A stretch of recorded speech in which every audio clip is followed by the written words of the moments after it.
Et bienvenue dans ces nouveaux Space Live. Avant d'entamer notre entretien principal, nous allons commencer cette soirée avec un premier invité. Ça sera Azarias Rouberois, avec qui nous reviendrons sur la situation sécuritaire dans son ensemble et plus particulièrement sur le haut plateau et Amine Mboué, ainsi que sur les récents propos de l'opposant Martin Fayoulou au sujet de Banyamulenge. Dans un second temps, nous recevrons des invités qui n'ont pas besoin d'être présentés longuement. Jean-Jacques Lumumba, lanceur d'alerte et président du collectif Restitution Afrique, et Carbone Béni, président du mouvement Pacte et acteur reconnu de la société civile congolaise.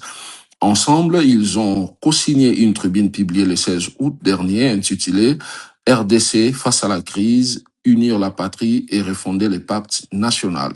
Un texte dense et sans complaisance qui aborde tour à tour la guerre à l'Est, les accords de Washington, la récupération et la valorisation des actifs de l'État, les dialogues nationaux annoncés par le chef de l'État, son articulation avec le processus de Doha et leur appel à la constitution d'une alliance citoyenne pour la patrie. Nous allons donc décortiquer avec chacun de ces points et avec nos deux invités. Donc, je commence donc avec Azarias Rouberois. Azarias Rouberois, bonsoir, vous êtes déjà avec nous. Bonsoir. Merci Azarias Rouberois d'avoir accepté de répondre ce soir à nos questions. Vous êtes une voix reconnue sur les questions nationales, particulièrement sécuritaires, et même sur les questions de Banyamulenge. Comment décrivez-vous aujourd'hui la situation sécuritaire réelle dans le haut plateau, au-delà des communiqués officiels et des chiffres souvent contestés sur le terrain? Bien, je vous remercie, M. Stanislas, pour la parole. Et je salue tous les auditeurs. La situation à l'Est, en général, est très préoccupante parce que la guerre continue, alors qu'il y a eu des décisions convenues de cesser le feu. Mais c'est très dommage que le cessez-le-feu est violé par chaque partie assez régulièrement. Pour parler de la situation particulière de Minembwe, ça fait 2 mois que la population avait connu un état de répit. Mais aujourd'hui, nous avons une situation très, très préoccupante parce que il est signalé des drones encore, des bombardements de drones, et ça annonce, on dirait, une grande activité de reprise des activités militaires dans cette région. Alors, faire revivre à la population de Minembwe le calvaire, l'oppression et la persécution qu'elle a endurée par des bombardements de drones et de Sukhoi, priver à la population l'accès au marché, c'est constitutif de crimes punis par le droit international. J'en appelle donc non seulement pour les hauts plateaux de Minembwe, mais aussi pour l'ensemble du territoire national, particulièrement à l'Est. J'en appelle à la cessation effective des hostilités. J'en appelle à l'arrêt des combats, mais également, je pense qu'il est temps de faire la paix. La paix et la réconciliation doivent prévaloir. Et à Minembwe, précisément, quelle est la situation actuelle des populations civiles entre la présence des groupes armés, difficultés d'accès humanitaire et rapports faisant état de ces combats dont vous venez d'évoquer tout à l'heure? Voilà, la situation reste catastrophique. Il s'est passé beaucoup de mois, enfin le monde entier a suivi l'épopée sécuritaire de Minembwe. Les maisons sont détruites. J'ai même insisté pour qu'il y ait des investigations, donc une enquête internationale. Vous avez des écoles, des hôpitaux, des résidences, du bétail et les personnes humaines qui se sont écroulées avec un refus des troupes gouvernementales et des troupes burundaises en particulier de permettre à la population d'accéder au marché. Et donc, on a une situation jamais connue. Je n'ai jamais vu personnellement en RDC et ailleurs dans le monde des forces gouvernementales qui ciblent pendant des mois et des mois sa propre population. Les troupes burundaises, on peut comprendre qu'elles sont étrangères et qu'elles n'ont pas ni la compassion ni l'obligation de protéger une population locale. Encore que je souhaite que ce que fut pour les Italiens en Éthiopie le soit pour l'armée burundaise, pour qu'elle n'ait jamais de succès dans cette région. Mais nos propres forces, tenez, après les négociations, après le dialogue, lorsqu'on aura fait la paix, les FARDC vont contrôler toute cette partie du pays. Donc, je ne vois pas quel est l'intérêt de notre armée de coaliser, surtout avec ce groupe Maïmaï qui ont endeuillé la population pendant 11 ans, de s'allier pour contrer la population à une vie quasiment inimaginable. Donc, ce qu'il y a lieu de faire, c'est de respecter le cessez-le-feu, non seulement à Minembwe, mais également à Fizi, à Baraka, que voulez-vous, dans le Walungu, où il y a eu encore des attaques aujourd'hui, dans le Massissi, à Walikale, et que sais-je encore. Donc, je pense qu'il est temps de faire la paix, et ça s'appelle la paix des braves. Mais qu'une partie pense, si vous voulez, remporter et imposer la paix par les armes, ça fait perdurer évidemment la guerre. Et dans la guerre, c'est des personnes humaines qui meurent et ça ne profite finalement à personne. Mais, Donc, mais, oui. mais qui assure actuellement la sécurité de Minembwe, de cette population qui y vit? Pour le moment, nous avons le groupe Kirwaneho, c'est un groupe d'autodéfense né il y a 9 ans. J'étais encore au gouvernement lorsque nous avions à traiter quasiment chaque vendredi les questions sécuritaires de l'Est. Les PV des réunions du Conseil des ministres existent. Donc, on a vu comment Minembwe, tous les hauts plateaux de Rurambo à Bibokopoko, en passant par Kamombo et Mibunda, on a vu cette région être investie de groupes armés, les Maïmaï, mais aussi le Red Tabara en son temps.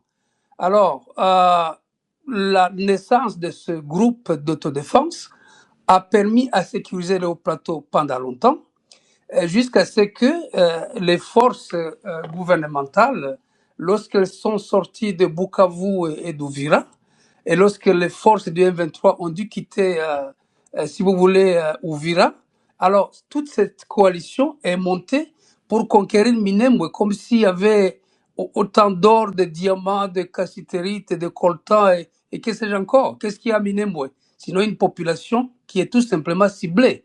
Donc je pense qu'il y a lieu d'arrêter cette affaire. Bien sûr que ce groupe a dû recourir au M23 pour faire la paix et la sécurité, mais je crois que ça ne devrait pas continuer indéfiniment à obliger la population dans un état de guerre. Mais sinon, qu'est-ce que vous voulez que les gens fassent? Les gens se défendent. Alors que l'armée est là, c'est ça sa mission, pour sécuriser l'ensemble de la population. Évidemment, si la mission de l'armée est de sécuriser l'ensemble de la population, il semble que c'est ce qu'ils sont en train de chercher à faire, c'est-à-dire mettre fin à la présence des groupes d'autodéfense, dont les Twiraneho, pour pouvoir sécuriser légalement cette population qui habite Minembwe, Non, notamment. quand ça se fait par la force et par la guerre, et en période de guerre, ça fait perdurer la guerre. Il y a des négociations. Les gens sont à Genève aujourd'hui. Ils étaient, comment dirais-je, au Qatar pendant plus d'une année. Donc, de quoi on parle finalement? On parle de la paix ou on parle de la guerre? Donc, si on veut imposer la paix par la guerre, évidemment, vous avez la guerre devant vous. Mais pourquoi il y a eu cessez-le-feu, à ton avis?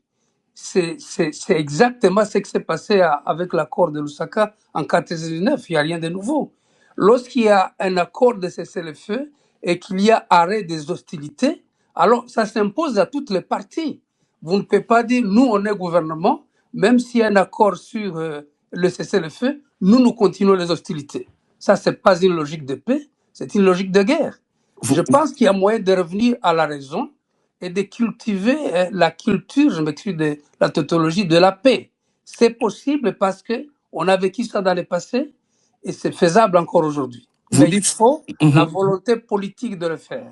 Vous dites ne compter pour la sécurité des Minembwe sur les groupes d'autodéfense Twiranéo. Cela signifie-t-il que l'État congolais est aujourd'hui absent de cette zone? Et si oui, n'y a-t-il pas là un risque que cette autodéfense se transforme à terme en acteur armé incontrôlable au même titre que les autres groupes que vous dénoncez? Votre question n'a pas beaucoup de cohérence parce que Minembwe, c'est quoi, à ton avis? C'est une commune dans un milieu rural. Ce même groupe armé contrôle Bukavu, elle contrôle Goma. Pourquoi ça ne devrait pas être la plus grande préoccupation plutôt que d'aller dans les confins des populations, si vous voulez, situées à 3000 mètres d'altitude? Donc, je pense qu'il faut voir le Congo comme un tout. Il ne faut pas cibler une population parce que pour ce qu'elle est. C'est pas logique. C'est pas du leadership, ça. La gouvernance veut que vous puissiez prendre l'ensemble de la population et la traiter de la même manière. Vous avez vu comment est-ce qu'on a obligé pour Ouvira les troupes à quitter. Donc, c'était pas pour permettre à ces mêmes troupes d'aller dans une contrée qui était paisible. Donc, je pense que ce qu'il faut faire, c'est de revenir à la raison et de comprendre que la paix se négocie, mais il faut la volonté politique et c'est la paix des braves. Mais si une partie, je le répète, pense gagner la paix par la force, probablement, elle ne le réussira pas. Seulement cette partie qui a besoin de gagner la paix par la force, c'est la partie gouvernementale, donc qui risque de dire qu'ils sont dans leur droit de rétablir l'autorité de l'État. Vous me ramenez en arrière parce que le cessez-le-feu a un contenu. Pourquoi est-ce que ce n'est pas Goma qui est bombardé? C'est parce qu'il y a moins de population? Pourquoi est-ce que ce n'est pas Bukavu qui est bombardé? C'est parce qu'il y a moins de population? Minembwe est bombardé parce qu'il y a justement cette population Banyamulenge avec tout ce qu'on peut s'imaginer derrière. Donc, je pense que il est du droit de l'État congolais. Il y a ce qu'on appelle le concept de l'autorité, de rétablissement de l'autorité de l'État sur l'ensemble du territoire national. Ça se fera jour J plus 30 jours, plus 60 jours, plus 100 jours ou 180, je ne sais pas. Mais ça, c'est le résultat des négociations. Alors, si vous êtes en train de négocier, mais que vous voulez imposer la paix, quelle que soit la partie d'ailleurs, même si c'est le M23 ou le Twirwaneho ou un autre groupe, s'ils négocient et veulent récupérer ou imposer, comment dirais-je, la guerre ou la paix, c'est la même chose. Donc il n'y a pas de standard en matière de négociation. Vous êtes parti aux négociations, vous êtes parti au contrat, vous êtes en train de négocier, il vous appartient d'avoir le même cheminement, la même logique. Mais si les troupes burundaises continuent à monter, qu'elles viennent chercher les troupes burundaises? Il y a de quoi penser à un agenda caché. Qu'elles viennent chercher ces troupes dans ces montagnes et cette population perchée sur les montagnes? Il n'y a pas de logique. Donc, vous ne quittez pas Bukavu, Goma, mais vous pensez que tant que vous n'aurez pas réussi à subjuguer la population de Minembwe, alors vous n'aurez pas étanché votre soif. Où est la logique? Il y a beaucoup de localités au milieu qui ne subissent pas les mêmes affres de la guerre. Alors, je vous propose, Azarias Rouberois, de suivre ces propos tenus par l'opposant Martin Fayoulou lors d'une conférence de presse. La première sur la communauté Banyamulenge. Moi, j'ai un problème sérieux. OK? Ça veut dire quoi Banyamulenge? C'est quoi Banyamulenge? Il faut qu'on nomme les gens.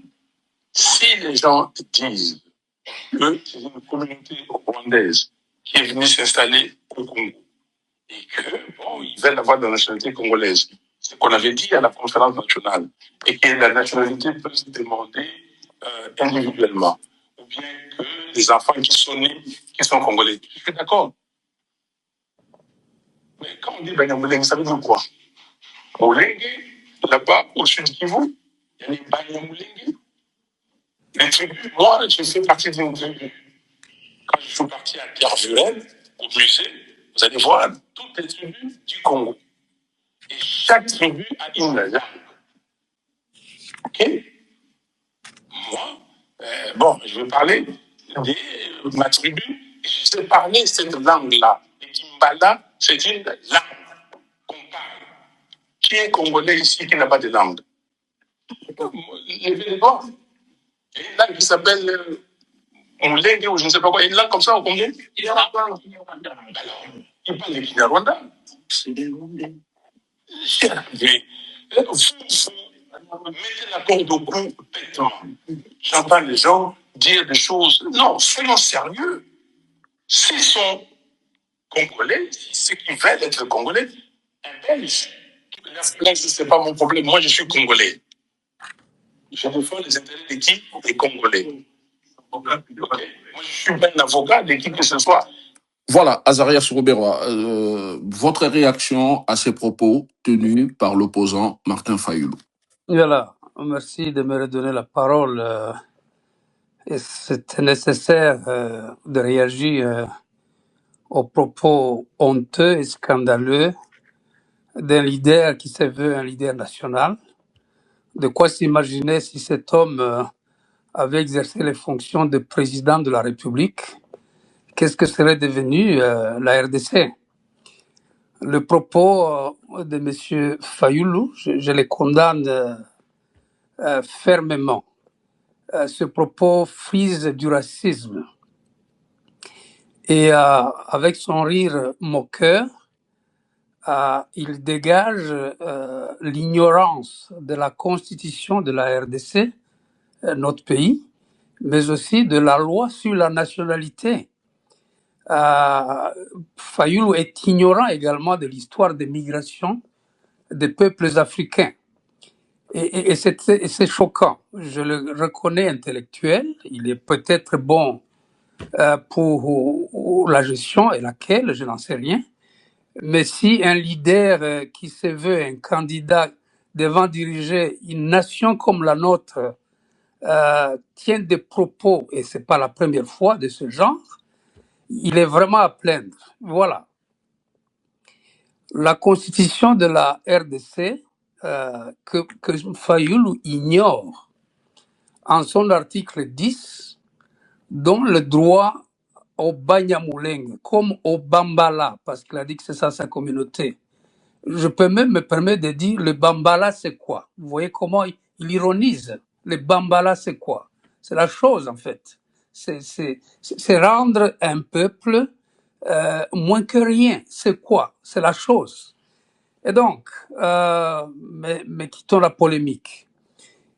Cette constitution négociée par des Congolais est passée au référendum en son article 10, tout comme l'article 6 de la loi sur la nationalité, reconnaissent au Banyamulenge la nationalité congolaise d'origine autant que sa propre communauté, que toutes les autres tribus de la RDC.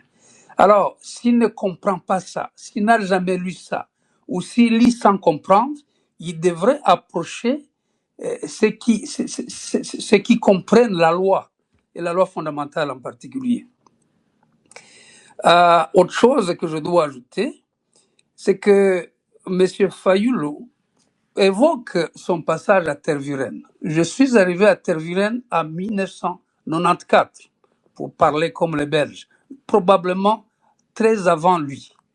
Et j'ai eu des références scientifiques de ce que les Banyamulenge étaient sur le sol congolais avant 1885, longtemps avant.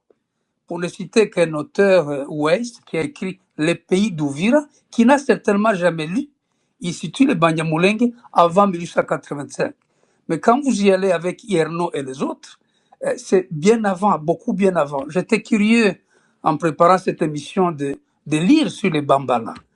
Vous savez que les Bambala sont arrivés au Congo venant de l'Angola en 1891, donc après 1885. Les Bambala, sa communauté ou sa tribu, sont postérieurs, leur arrivée est postérieure à l'arrivée des Banyamulenge, et ce sont des sources scientifiques qui le disent. Maintenant, on n'en est même pas là, parce que la loi fondamentale parle de 1960. Les tribus qui étaient en RDC, installées comme tribus à la date de l'indépendance du 30 juin, sont congolais d'origine. Alors, écoutez Fayulu parler de ça, ça nous ramène à Vangu Mwambweni, ça nous ramène à tous ces autres extrémistes, le Kwebe Kimpele, qui, dans une ignorance, mais teintée de haine, profondément de haine, tiennent des propos qui visent à embraser en fait le pays. C'est de ça qu'il s'agit. Donc, si Fayulu a l'intention de briguer un mandat, même des députés, des simples députés de Kinshasa, parce qu'il fut député de Kinshasa, il devrait apprendre le peuple de la RDC. Et le Banyamulenge, ce n'est pas un peuple qu'il considère comme un peuple venu après 1960. En fait, c'est ce qu'il veut dire. Donc, c'est à dessein qu'il confond dans des notions, comment dirais-je, vagues, les Banyamulenge installés avant 1885 aux réfugiés rwandais, éventuellement qui sont venus au Congo et qui sont repartis, comme on a connu en 94. Donc, vous avez là un intellectuel, un leader qui se veut un leader national, qui tient des propos indignes. Et cette indignité l'empêche, en fait, en réalité, de diriger un État comme la République démocratique du Congo. J'étais avec Fayulu, avec vous-même, monsieur le journaliste, à Washington au mois de février. Nous avons tenu une réunion entre Congolais, tous deux on y a participé. Nous avons tenu des réunions, même avec au Sénat américain, où nous avons été dans la salle de tel sénateur, je ne citerai pas son nom. J'étais loin de m'imaginer que j'étais là devant un personnage extrêmement dangereux pour la nation, pas pour les Banyamulenge, parce qu'il ne fera rien de sa vie jusqu'à la fin de sa vie. Il ne saura ni nous nuire, ni nous donner une quelconque importance. Mais je découvre que l'homme en question n'a même pas la compassion humaine. Lorsqu'on lui dit par les journalistes, voilà, il y a eu des massacres ou des tueries, bien sûr, dans l'ensemble du Congo, mais pour ce qui concerne les Banyamulenge, qu'est-ce que ça vous dit? Mais c'est à la rigueur quelqu'un qui dit foutez-moi la paix, je suis congolais. Écoutez, même si c'était des Esquimaux, vous diriez par compassion humaine, surtout par compassion chrétienne, parce qu'il en est un, je condamne ceci ou il faut vérifier les faits. Alors, mais la manière dont il réagit me pousse à croire qu'un tel niveau de mépris, un tel niveau d'indignité le disqualifie à diriger un jour la RDC. Mais pour les auditeurs qui ont besoin de connaître un peu plus sur cette communauté Azarias-Robérois, pouvez-vous rappeler qui sont concrètement les Banyamulenge, leur histoire, leur langue, leur implantation géographique et ce qui les distingue des autres? Voilà. C'est une leçon d'histoire que vous me demandez. Et l'histoire s'enseigne dans les écoles. Nous l'avons tous appris. L'histoire des migrations, parcourez le livre d'Ndayuel et d'autres, vous trouverez des passages sur ce chapitre. Et donc, les Banyamulenge, comme tous les autres Congolais installés au Congo depuis des siècles, sont particulièrement dans le sud Kivu. Vous les avez dans les territoires de Mwenga, dans les territoires de Fizi et dans les territoires d'Uvira. La localisation dans l'histoire, je vous ai cité des auteurs, donc les Yerno et les autres, les Weiss, ça va très loin dans l'histoire. Maintenant, Ils sont venus d'où? Vous-même, vous êtes de quel peuple? De quelle tribu? Vous êtes venus? Vous savez même d'où vous êtes venus? Regardez le Kasaï occidental. Regardez justement cette partie de Bas-Congo qui sont juxtaposés avec le peuple de Brazzaville et le peuple d'Angola. Est-ce que je peux dire, quand je suis à l'Équateur, que les Ngwandais qui sont chez nous sont moins congolais parce qu'il y a des Ngwandais au niveau, comment dirais-je, au niveau de la République centrafricaine? Les migrations africaines, et ça c'est un débat de bas niveau en fait, finalement. Pour un pays comme les États-Unis où je suis, le grand-père du président actuel, pour ne citer que celui-là, il vient de l'Allemagne. Le grand-père de Trump vient de l'Allemagne. Mais ça ne l'empêche pas d'être président. Alors, on a beau à démontrer scientifiquement que les Banyamulenge sont sur le sol qui n'était pas Congo, bien avant le partage de l'Afrique. Non. Le jugement de Fayoulou comme de tout extrémiste, c'est le faciès. En fait, il parle du fait qu'il y a des Tutsis qui sont au Rwanda, des Tutsis qui sont au Burundi, des Tutsis qui sont en Tanzanie, au Kenya, que sais-je encore, et au Nord Kivu, pour dire oui, parce qu'il y a ces gens qui vous ressemblent de façon phénotype, alors vous n'êtes pas congolais. Mais ça veut dire quoi? Ça nous ramène d'abord dans les questions traitées par la nation congolaise. Ces questions ont été au cœur des négociations à Sun City, au cœur des négociations à Lusaka. Pourquoi? Parce que justement, il fut un temps, vers la fin du règne de Mobutu, où des gens comme les Mambweni et les autres se sont illustrés avec, vous connaissez la commission qu'il a dirigée, qui est allée à l'Est, ils ont amené un rapport qui brûlait le pays. Je ne vais pas citer beaucoup de noms. Donc, moi, je ne pense pas que pendant des décennies et des siècles, on peut discuter de l'évidence. Les évidences sont là. Ce peuple est là. Maintenant, lui, Azarias Rouberois, vous êtes avec nous? il se permet de citer. Oui, je suis là. Oui, on vous suit, allez-y. Je suis en train de vous.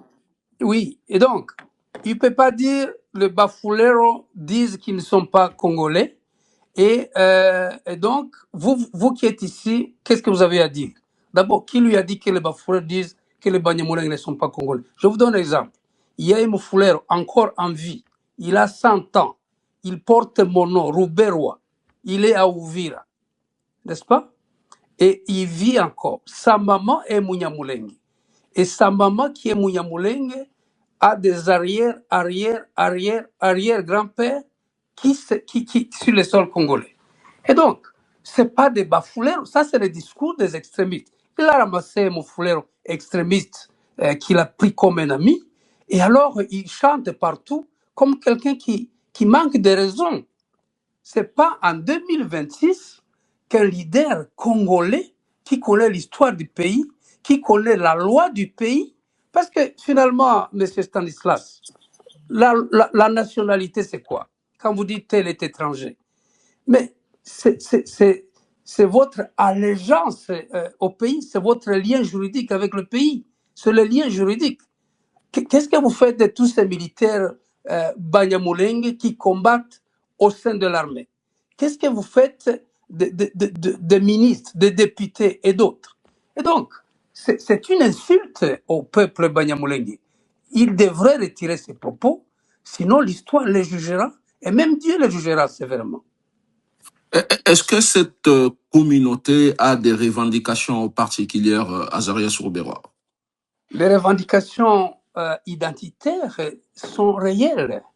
Elles étaient résolues au niveau de Sun City et pendant 20 ans, comment dirais-je, sous le règne de Kabila et au début du règne du président Tshisekedi, vous n'avez pas entendu ce genre de discours, ni la haine s'émouvoir comme si on veut asphyxier les gens, comme si on veut jeter les gens dans le fleuve. Donc, à cause de Sun City, beaucoup de ces discours de haine avaient disparu, surtout les débats sur la nationalité.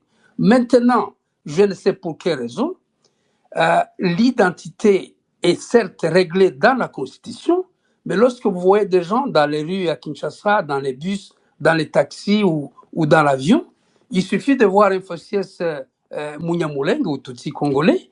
Non, il est étranger. Vous avez des Ouest-Africains qui en ont payé les frais, et même d'autres communautés d'ailleurs congolaises, des Balouba et d'autres que je connais, qui ont eu ce faciès. Vous avez le bonheur d'avoir ce faciès, je ne dirais pas le malheur parce que c'est mon faciès, mais vous payez le plus grand prix. Alors, les revendications, c'est quoi? De un, il faut, si vous voulez, reconnaître, respecter la Constitution. Quand on dit qu'il faut respecter les lois de la République, c'est de ça qu'il s'agit. Deux, il faut punir quiconque tient un discours de haine qui fait la division.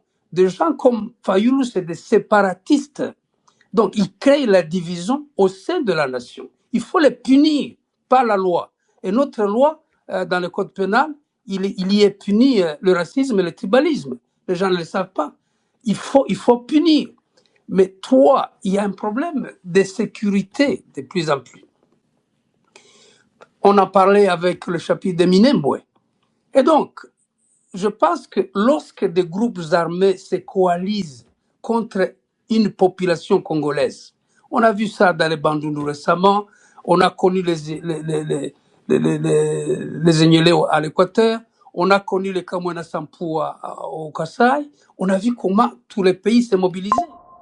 Pourquoi lorsque les Maï-Maï attaquent les Banyamulenge, l'armée congolaise au départ s'allie, comprenait très bien, à la population et tolère même la présence du groupe d'autodéfense et fait des actions contre ces groupes armés? Vous pouvez m'expliquer comment ces groupes armés aujourd'hui, de façon purifiée, deviennent des alliés du gouvernement contre cette même population? Donc il y a un problème de sécurité. Vous avez quoi? C'est un peuple d'éleveurs. Savez-vous que 500 000 têtes de bétail ont disparu avec ces maïmaïs qui reviennent encore à Minembwe aujourd'hui? Savez-vous combien de gens sont morts? Donc, je pense que les Banyamulenge ne demandent pas, et les Tutsis congolais du Nord Kivu, autre chose que la paix, autre chose que la sécurité physique, autre chose que la non-discrimination, autre chose que le rejet de la haine et la punition de la haine et la reconnaissance des droits tels qu'ils sont mentionnés dans la Constitution et les lois de la République. Alors, je voulais vous proposer, Azaria Souroberwa, d'écouter un peu ce que disait le président Tshisekedi au sujet, effectivement, de la communauté Banyamulenge. Puis, seul, si pas le premier, en tout cas, président de la République démocratique du Congo, à avoir dit haut et fort, en parlant de Banyamulenge, mais j'élargis même à tous les Tutsis congolais que ce sont nos compatriotes. Il y a des Banyamulenge qui sont morts pour cette République et sous le drapeau.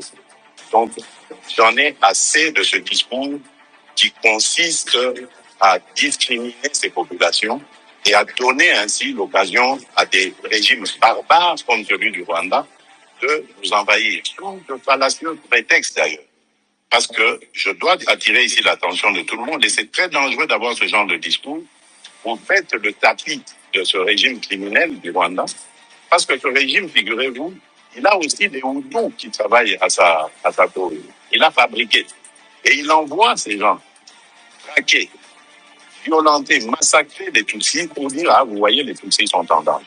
Donc, méfiez-vous, chers compatriotes, je ne veux pas que dans la République démocratique du Congo, que je dirige à vos suffrages, qu'il y ait de la discrimination. Tant que je serai président de ce pays, aucun citoyen de ce pays, aucune communauté tribale, ethnique de ce pays ne sera discriminé. Je tiens à le dire haut et fort.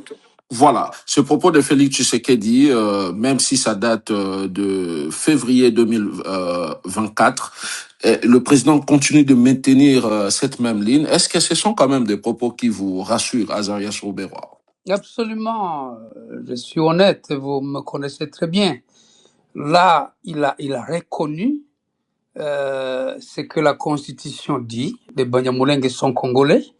Au demeurant, on ne devrait pas l'attendre de quelqu'un, parce que Moulouba et Mungala et Moubembe et Mouzomba, c'est pas moi, ils n'ont pas besoin que le chef de l'État, à tout moment, vienne dire non, non, non, non, les Bangalas sont congolais. Donc, ça va de soi. Mais je salue ce propos, parce que justement, il s'adresse, et c'est ça l'intérêt de votre question, il s'adresse, quand il dit j'en ai marre ou j'en ai assez, et c'est par rapport aux faits dans la société. Donc, quand vous lisez, et même quand vous lirez, ayez le courage de lire les propos qui vont venir dans les commentaires après cette interview, vous pouvez vous imaginer le venin, le degré du venin qui a été inoculé dans la population congolaise et au pays et dans la diaspora. Donc, on a pris les Banyamulenge comme l'ennemi numéro un. On ne distingue même pas ceux qui font la guerre et ceux qui ne font pas la guerre des paisibles citoyens. Donc, on le prend comme l'ennemi numéro un et c'est quelqu'un à battre. À la rigueur, si vous croyez, si vous rencontrez telle personne dans l'école ou sur la rue, alors sachez que c'est l'ennemi du coup. C'est ça l'idéologie. Et quand on parle de l'idéologie génocidaire, c'est quoi? C'est une idéologie qui est inoculée dans les esprits pour considérer que ce peuple n'a pas sa place ici. Et il faut le faire disparaître. Le président a eu le courage de le dire, a condamné, et absolument, il faut le noter positivement. Maintenant, mon problème, une fois qu'un chef d'État a dit ça, d'où vient, je suppose, il le dit, en application de la Constitution, d'où viennent des propos du genre Fayoulou? Fayoulou, lui, c'est qui pour se permettre de juger et toute une communauté? C'est qui? Et d'autres qui lui ressemblent, qui sont par-ci, par-là. Donc, je pense que la paix et la réconciliation ont un prix. Et le prix à payer pour que nous tous, nous puissions vivre ensemble et développer ce beau pays que Dieu nous a donné, le rendre prospère, c'est de respecter les textes, respecter les droits humains. On ne demande pas une compassion, une pitié. Il ne s'agit pas de ça. C'est une question de droit. Lisez la Constitution, lisez les lois, lisez les textes internationaux et vous verrez que on ne demande pas quelque chose d'extraordinaire. On n'a même pas besoin d'un statut particulier. Donc, c'est les droits de l'homme et rien que les droits de l'homme. Mais Azarès Roubera, comment expliquez-vous que cette communauté, vous l'avez dit, reconnue congolaise d'origine par la Constitution, continue d'être régulièrement suspectée de connivence avec le Rwanda ou les M23? Qu'est-ce qui alimente, selon vous, cette défiance persistante? J'avais l'intention de vous dire, suggérez-moi la réponse. Moi, je suis comme victime. Ou du moins je suis du côté des victimes. Non, le problème est simple. C'est lorsque vous avez des gens comme Fayoulou, qui est un leader d'opinion. Fayoulou, je vous ai dit, qui vient des Bambala, qui sont arrivés à 1891. Allez lire dès qu'on aura fini. Vous trouverez qu'ils sont arrivés au Congo venant de l'Angola, et même avant l'Angola, il est dit qu'ils sont venus de l'Afrique du Nord.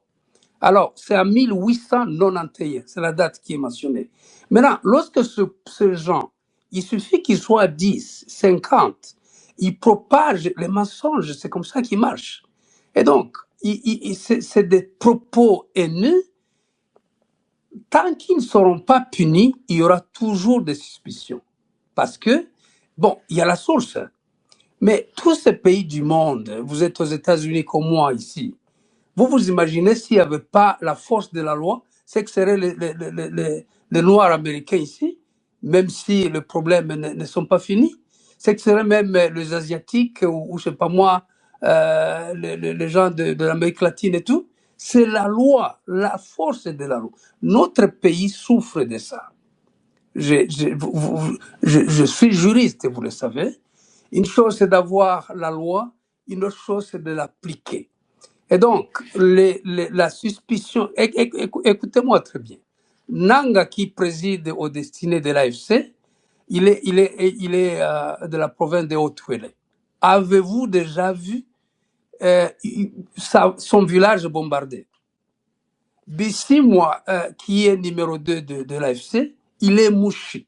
Vous n'avez pas de bâches dans toutes les institutions, jusqu'au sommet de certaines institutions.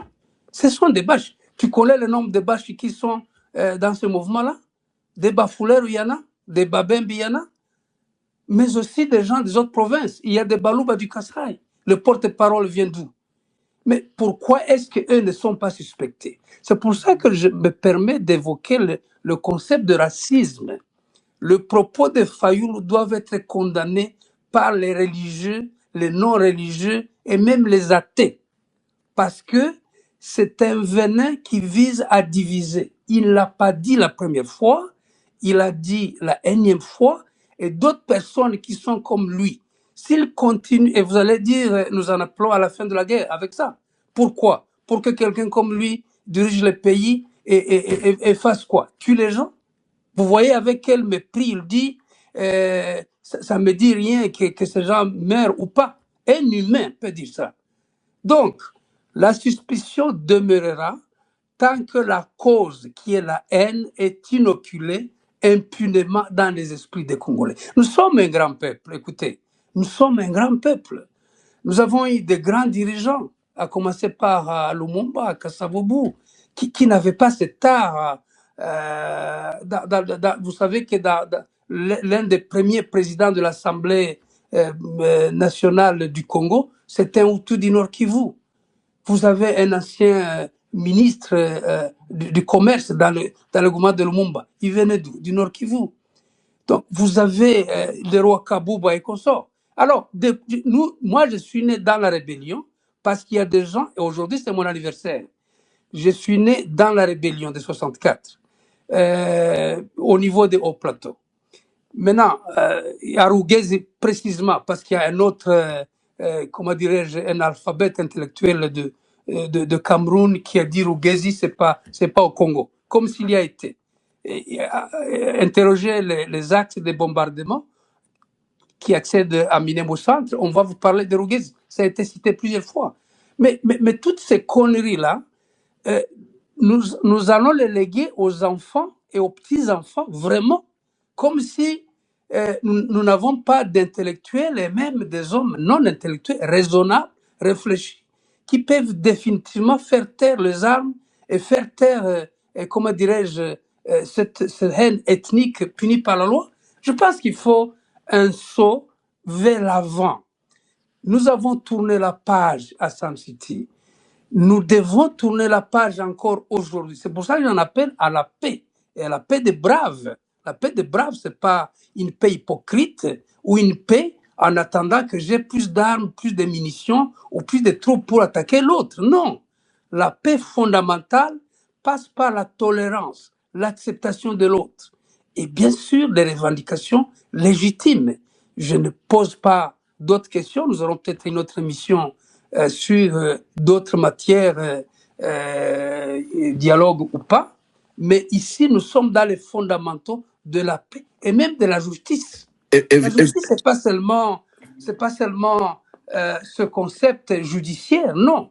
Rendons-nous justice, c'est aussi ces gens ont droit à la justice, à être traités de façon juste. Alors, Azarias Rouberois, puisque je vous ai, puisqu'on parle effectivement de cette situation, notamment sécuritaire dans la partie Est, comment parvenir à la paix aujourd'hui perturbée dans la partie Est avec l'occupation de Goma, Bukavu et bien d'autres parties du territoire national par la rébellion AFC M23? Il n'y a pas deux façons de faire il n'y a pas plus de deux façons de faire la paix, mon ami. Où une partie impose la paix par la guerre, et cette guerre peut durer le plus longtemps possible jusqu'à arriver à la fin. Et là, c'est l'histoire de Laurent Désiré Kabila qui a conduit des troupes pendant 7 mois d'Ouvira justement jusqu'à Kinshasa. Il a imposé la paix par la guerre. La deuxième façon, c'est pas les négociations, et c'est ça la deuxième guerre. On l'a vécu, c'est pas de la faiblesse. Donc, moi, comme observateur intéressé, je ne peux pas souhaiter la paix par la guerre, parce que ça signifie plus de gens qui vont mourir, mais aussi une longue durée de souffrance, de qui que ce soit, de tout le peuple congolais par lequel va passer cette guerre-là. Ça, c'est la première chose. Je soutiens donc la paix par les négociations. Et voilà le problème. Nous avons le gouvernement qui négocie avec le groupe armé AFC M23 et Twirwaneho. Ils tiennent des négociations à l'infini. Ce n'est pas normal. Quand on négocie, on a un agenda. On se dit dans 6 mois, on doit signer un accord de paix. Même de cesser le feu, c'est mal négocié quand je vois ça. Alors, mais vous avez de deux côtés, c'est ma lecture en tout cas, des personnes qui ne sont pas pressées. Et évidemment, quand vous écoutez ce que les gens qui sont à Goma disent, ils vont vous parler des milliers de gens, des prisonniers qu'ils ont envoyés vers Kinshasa ou qu'ils ont libérés, et une quinzaine de gens seulement sur 700 qu'ils ont réclamés. Non, non, il faut de la bonne foi. Il faut de la bonne foi.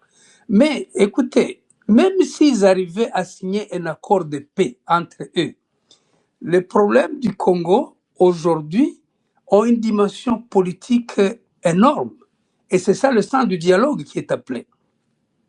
Je pense qu'il faut que le chef de l'État, le président de la République, s'accommode à la logique de la paix. Parce que c'est lui, il n'y a pas de chef d'État aujourd'hui. C'est lui. Même ceux qui sont à l'Est, ils sont sur le territoire dont le président international est connu, c'est Félix Tshisekedi. Alors, il a plus de responsabilités que quiconque. Vous ne vous imaginez pas gérer un pays toujours en guerre. Là, on lit quoi dans le chef du gouvernement? Un problème d'incapacité de faire la paix. Il y a des gens qui sont bons pour faire la paix, mais qui sont incapables de faire pour la guerre, mais qui sont incapables de faire la paix. Je pense qu'il doit résolument, au-delà de tous ces conseillers que nous connaissons, que nous avons vécu, qui vous racontent n'importe quoi, militaire ou civil, il doit décider de faire la paix et aller vers un dialogue véritablement inclusif. C'est ce dialogue-là qui peut décanter la situation. On l'a vu dans le passé. Donc, mais si les choses restent en l'état, où il n'y a pas de responsable, le leitmotiv n'est pas bien connu, les débats vont dans tous les sens, c'est dans la rue finalement. Non, non, il y a des paramètres pour un pays qui veut sortir de la crise, qui veut sortir d'un conflit armé. Mais pour faire la paix, le président Tshisekedi dit il faut d'abord se mettre ensemble pour mettre l'ennemi qui agresse le pays dehors, c'est-à-dire mettre fin à l'agression rwandaise. Comment faire la paix avec des militaires rwandais au Congo? Comment faire la paix alors que des militaires rwandais continuent d'appuyer militairement l'AFC M23? Non, non, ce raisonnement ne vous conduit pas à la solution finale. Moi, je parle du passé. Rien n'empêche d'ailleurs la RDC de discuter avec le Rwanda. Pour quelles raisons? Parce qu'on a vu dans le passé, la RDC signé un accord de paix avec le Rwanda à Pretoria.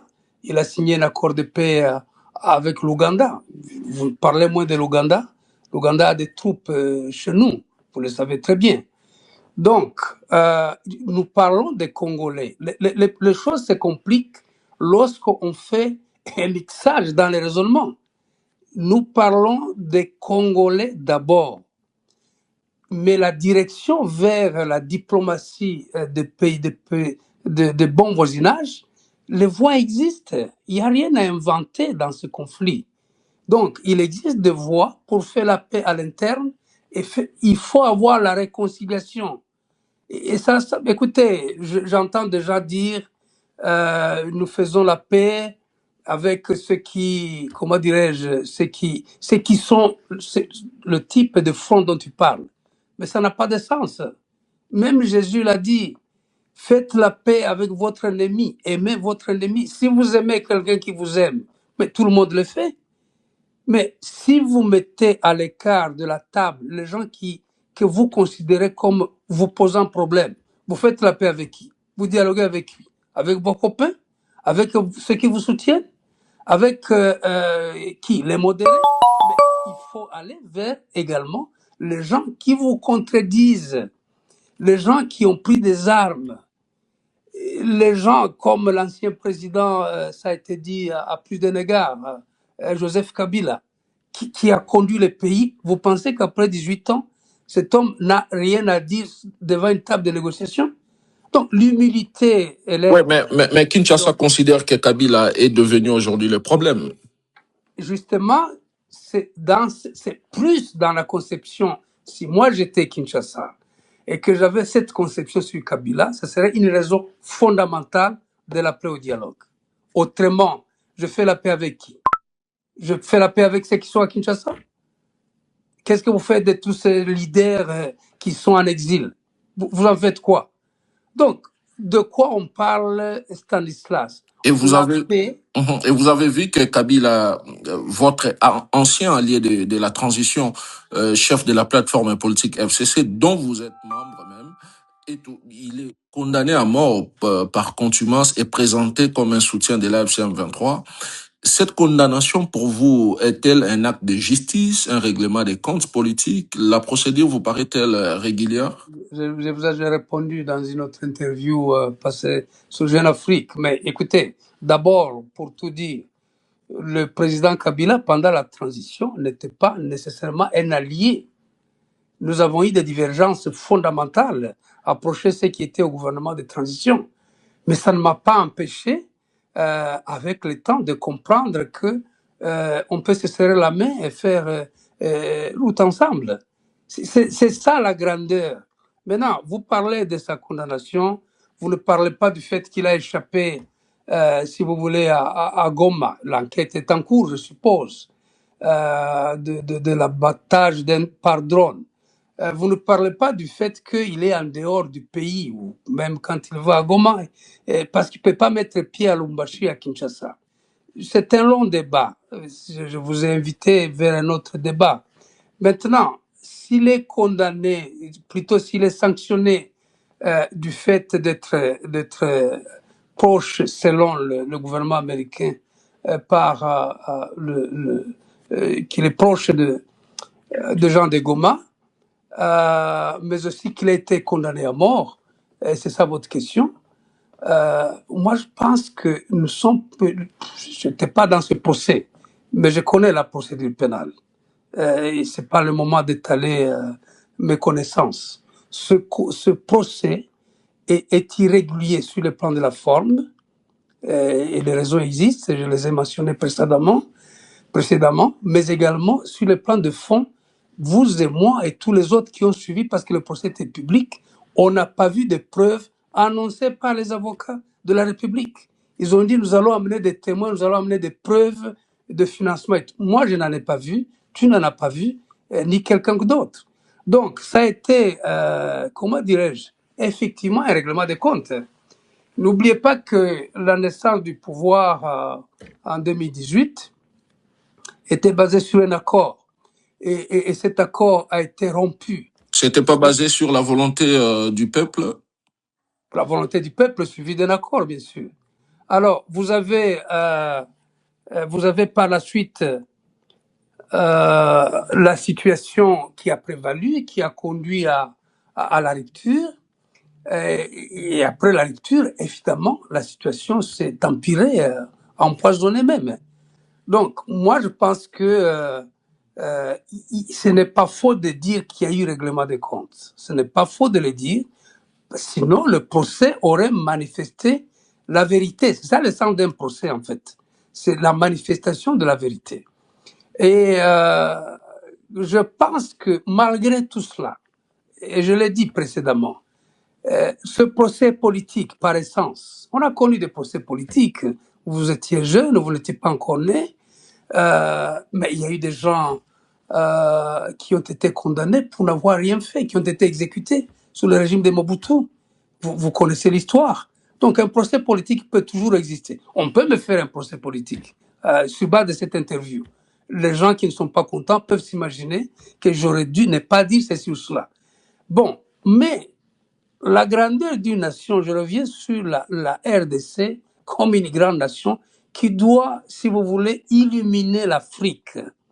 Nous avons assez exceptionnellement la présence dans SADC, dans EAC, dans CEAC.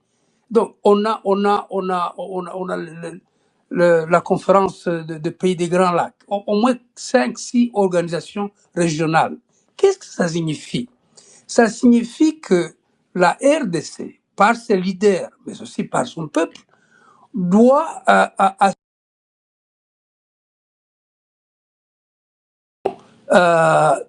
qui est la locomotive du reste de l'Afrique. Et par bonheur, Dieu a déposé dans toutes ces richesses extraordinaires et un peuple extraordinaire, plus de 110 millions de personnes. Donc le leadership ici compte énormément. La démocratie compte. Ce n'est pas l'occasion de changer la constitution, d'en appeler au troisième mandat. Moi, j'étais dans l'opposition en 2015-2016, du reste depuis 2006. J'ai vu des délégations des envoyés spéciaux américains, je pense qu'ils vont suivre cette interview, qui ont fait pression, à tort ou à raison, sur le président Kabila et son régime pour dire pas de troisième mandat, pas question de changer la constitution. L'UDPS c'était. Mais. Azarias Roubera, on ne vous a pas saisi, vous disiez l'IDPS était, et ça a coupé là. L'UDPS et nous tous ensemble, on était dans la même logique d'obtenir que le régime en place ne puisse pas changer la constitution ni avoir le troisième mandat. C'est de l'histoire récente, il y a 10 ans. Aujourd'hui, je me dis, mais où sont passés ces envoyés spéciaux? L'Union européenne a fait combien de communiqués pour empêcher Kabila à avoir le troisième mandat? Et donc, quand nous parlons de la nation, Stanislas, on ne parle pas des individus, des personnes. Nous sommes peu, nous passerons. Mais aujourd'hui, effectivement, Azarias Roubera, vous qui êtes l'un des architectes de la Constitution de 2006, quand vous entendez le président Tshisekedi déclarer qu'il pourrait rester au pouvoir si le peuple le veut, qu'est-ce que cela vous fait? Justement, d'abord, cette volonté-là est anticonstitutionnelle. Lorsqu'il dit ça, il exprime un vœu anticonstitutionnel. Le peuple a décidé. Et vous savez que ces dispositions de l'article 20 sont, comment dirais-je, c'est un peu notre fruit interdit. Regardez la cohérence, monsieur le journaliste. À côté de deux mandats, qu'est-ce qu'il y a qu'on ne peut pas raisonnablement changer? On dit qu'il ne faut pas changer la forme républicaine de notre pays. Et donc, qui peut se lever aujourd'hui et dire non, nous sommes un empire, un peu comme Bokassa, on va le prendre pour un fou, ou nous sommes un royaume comme au Maroc? Qui veut? L'autre chose qui est dite dans cette constitution, parmi les formes de l'État, et donc c'est si vous voulez, les pouvoirs des provinces, qui veut nous ramener aujourd'hui dans un régime centralisé où pour faire un pont sur Kalimabeng à Uvira, il faut nécessairement le pouvoir de Kinshasa. Ce qui nous retarde dans la pauvreté, c'est quoi? C'est aussi cette affaire de ne pas mettre en œuvre la Constitution dans le sens de donner de fonds, 10% du budget national pour, si vous voulez, recettes à caractère national, doivent aller dans les provinces. Et c'est ça le sens de la caisse de précaution. Mais aujourd'hui, elle ne fonctionne pas, on ne donne rien, ou on donne très peu. Donc, je pense que la Constitution telle qu'elle a été conçue devait nous sortir aujourd'hui de la pauvreté. Mais si au-delà de la pauvreté, on y ajoute des crises de démocratie parce qu'on veut le troisième et le quatrième mandat, Là, c'est aller contre la volonté du peuple qui s'est exprimé en disant « vous mangerez tous les fruits de ce champ, de ce jardin, sauf à ces fruits-là, sauf à cet article-là ». C'est une façon imagée, mais c'est comme ça. Donc le président, et je l'invite parce qu'il suivra certainement cette interview, le président de la République, qui s'est toujours voulu démocrate, ne peut pas aller, si vous voulez, dans le sens du troisième mandat. Ne peut pas aller dans le sens de changer la Constitution, sinon c'est enfreindre la loi, et vous connaissez la conséquence d'enfreindre la loi fondamentale. C'est comme ça que les gens en appellent à l'article 64. On n'a pas besoin de cris de légitimité encore. À Sun City, comment dirais-je, le Palou avec son président, insistait pour dire « Nous avons perdu la légitimité en 60 avec la mort de Lumumba. Nous devons aller à la légitimité en organisant les élections multipartistes. » On a suivi d'une manière ou d'une autre. Mais quand j'entends aujourd'hui même les gens de Palou dire « Oui, il faut casser la Constitution », ça n'a aucun sens. Donc, on ne parle pas des questions de l'État et de la nation pour faire plaisir, par hypocrisie, pour avoir un avantage, pour se faire applaudir. Non, non, non, non. C'est des questions de principe. Cette nation va se relever et va prospérer grâce aux principes de démocratie, de bonne gouvernance et de justice à tous. Mais vous avez suivi le président et ses partisans qui évoquent une constitution rédigée par des étrangers et des personnes sales avec, disons, dans leurs mains, une constitution pour calmer les belligérants. En quoi ont-ils tort, Azarias Roubero? Ils ont totalement tort sur toute la ligne. Si tu me donnes le temps, je peux le démontrer. D'abord, parce qu'au niveau de Sun City, l'UDPS, notre allié, c'est mon allié, c'est notre allié, et je m'en prévaudrai tous les jours. Parce que lorsque le dialogue était bloqué par le PPRD, ou plutôt le PPRD n'était même pas encore né, c'était la partie gouvernementale, et le MLC de Jean-Pierre Bemba, ils sont allés à Matadi confectionner une constitution, heureusement qui n'a jamais marché, où le président Kabila devenait président, Jean-Pierre Bemba devenait premier ministre. C'est avec l'UDPS que nous avons sauvé le dialogue. On a parcouru le monde entier, on a vu, j'ai encore en mémoire toutes ces réunions-là. Et donc, qu'est-ce que nous a produit Sun City, en un mot? C'est un nouvel ordre politique, concrétisé par quoi? Par la constitution de la Troisième République. Lisez bien l'accord de Sun City, lisez bien les négociations. Donc, l'UDPS qui est au pouvoir aujourd'hui, a participé au dialogue intercongolais en vue de la Troisième République. Et nous avons décidé qu'à l'issue des négociations, il y aura une constitution au-delà de celle de la transition. C'est cela que nous avons entre les mains. Ça, c'est de un. Donc, ils ne peuvent pas dire ça concerne les autres, à part les insultes bien sûr, mais pas nous. Non, non, non, non. Ils sont co-auteurs à 100% de l'ordre politique nouveau que nous avons à travers cette constitution. Mais deuxième chose, si vraiment le pouvoir de la constitution ou que consacre la constitution était fait pour les belligérants, donnez-moi le nom du président actuel. Est-il belligérant? Alors, pourquoi cette constitution n'a pas aidé l'un des belligérants aujourd'hui à être président de la RDC? C'est quoi cette affaire? Vous prenez les avantages sans prendre les inconvénients?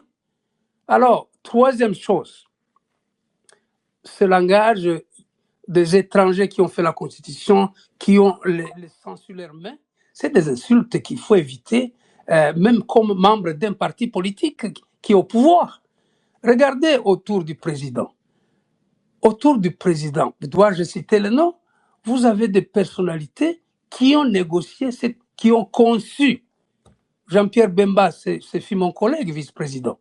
Nous avons levé des options ensemble. Est-il congolais ou pas? Jean-Pierre Bemba a des sangs sur les mains? Vous voulez me raconter? Alors, allez au niveau du Sénat. Vous n'avez pas Katintima qui est, comment dirais-je, vice-président du Sénat? Il était du RCD. A-t-il les sangs sur les mains? Je peux aller, même Mbosso, plus tard, Mbosso est devenu membre du RCD. De quoi on parle? Même les leaders de l'Union sacrée, les André Mbata, les Edjiba, Mais ce sont les membres de mon parti. On a siégé ensemble, ils ont siégé à l'Assemblée nationale.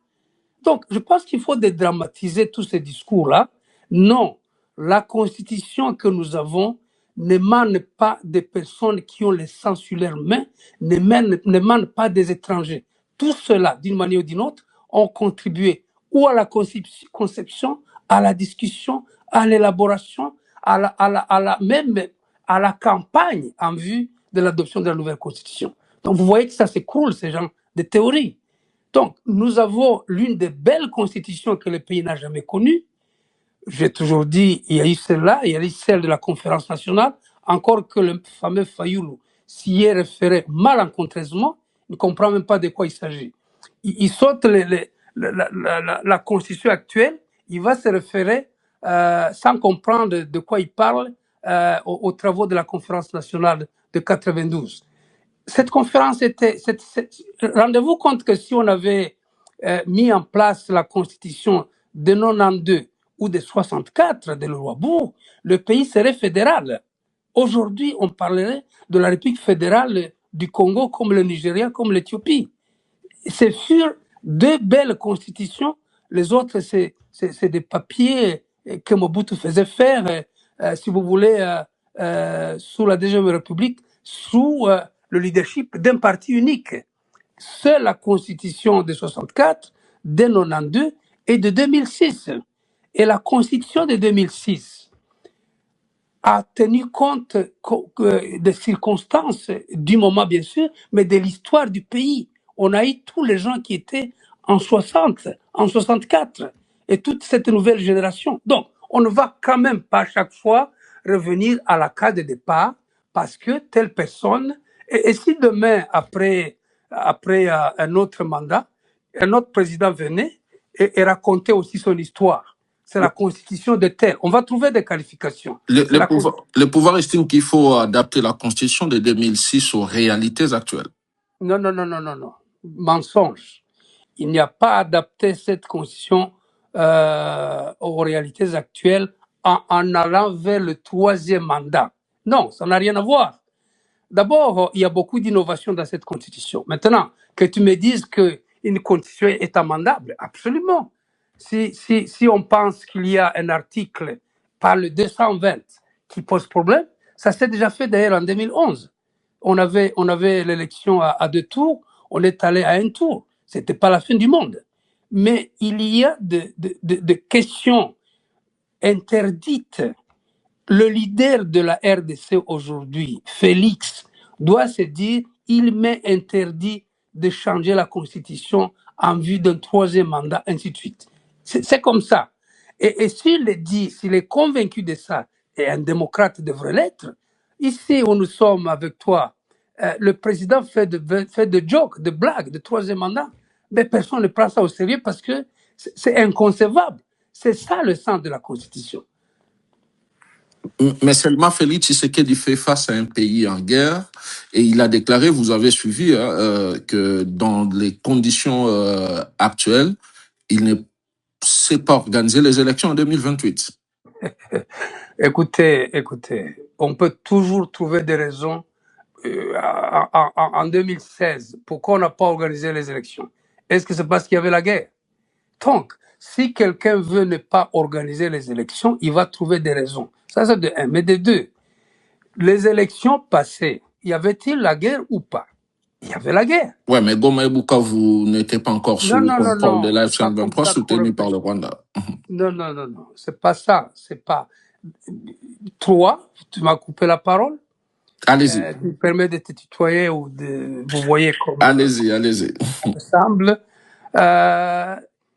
Troisième chose, justement, nous aurons les élections en décembre 2028. Franchement, vous pensez qu'ici, à la volonté politique, on ne peut pas mettre fin à la guerre, organiser les élections? Comment est-ce qu'on peut dire en 2000, encore qu'il n'a pas dit aujourd'hui, ça fait déjà quelques mois, comment on peut dire que je ne saurais pas mettre fin à la guerre d'ici fin 2028? Est-ce que c'est concevable ça? Non. S'il y met du sien, la guerre peut se terminer, vous savez, dans 3 mois, dans 4 mois. Alors, aujourd'hui, le budget, on nous parle d'un budget de 16 milliards, ce qui est une très bonne chose. Mais encore, comme souvent, on refuse ou on omet de mentionner que c'est essentiellement à cause du code minier de 2018 qui a pratiquement sonné le départ de Kabila. Mais si vous avez tout cet argent et que vous mettez fin à la guerre, c'est pas 1 milliard ou 1,5 milliard d'organiser les élections qui va manquer. Même si vous dites chaque année on va mettre 500 millions à côté, vous aurez l'argent pour faire les élections. Donc Ouais. ici, j'insinue le fait que ce soit la fin de la guerre, que ce soit, comment dirais-je, la fin de la guerre ou l'organisation des élections, c'est la volonté politique. Le mot clé, c'est ça. Là où il y a la volonté politique, des miracles s'opèrent. Mais là, ce n'est même pas des miracles. C'est dans l'ordre des choses. Si Tshisekedi doit respecter la Constitution, parce que évidemment, il est obligé de respecter la Constitution, mais ce que fait l'EPCM 23 dans la partie est du pays, prendre les armes, ce n'est pas prévu par la Constitution, non, Azaria Chouroubérois? Écoutez, je ne suis pas membre de l'AFC M23. Ils ont des raisons pour lesquelles ils ont pris des armes. Les unes, je les ai décrites. Mais ce qui a salué, c'est que le gouvernement, qui a longtemps dit « je ne les rencontrerai pas », a fini par comprendre que celui qui prend les armes, qu'il ait raison ou pas, vous ne le saurez qu'autour de la table. Et c'est ça Doha, c'est ça Genève aujourd'hui. Donc, on parle de quelque chose qui est en cours, mais qui doit être clôturé. Il ne faut pas donner de prétexte à quiconque prend des armes, justement. Mais il faut faire la paix. Il faut rencontrer les revendications légitimes. C'est important. Voilà. Azaria Chouroubérois, juste 2 minutes. À tous les auditeurs, juste 2 minutes. Je suis en train de fixer un souci technique avec moi. Azaria Chouroubérois, ne quittez pas. Je fixe juste un problème technique avec mon appareil et je vous reviens dans 2 minutes.